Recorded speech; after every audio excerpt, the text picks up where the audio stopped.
Yes, sir. Just a footnote on Connie Rice, I've interviewed her.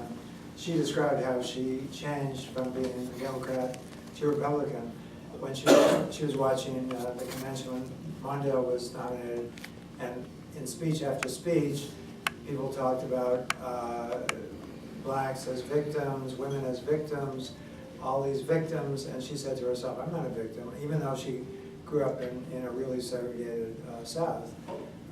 And that's how she changed and had an epiphany, just as you did. Absolutely. I think victimhood is a choice.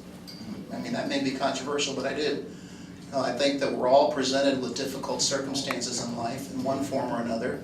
And I think it's not so much the circumstances, but how we tackle them, how we handle them.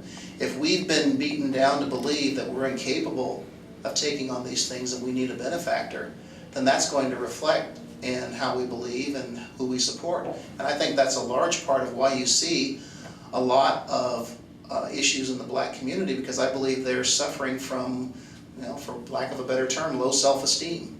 And I don't necessarily believe that that is a continuation of the generations of slavery and discrimination and things that they went to, because we have enough examples in society today of people who have succeeded, people who have managed to raise themselves up.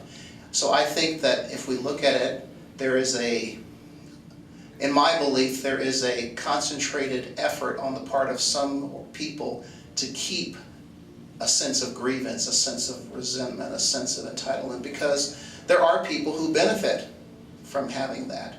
I told someone one time that if we could convince just 25% of the black community to vote their values, then the Democrats would never win a national election again. And that's frightening for them. So they have to make sure that they are constantly angry, constantly bitter. And I refuse to be that way.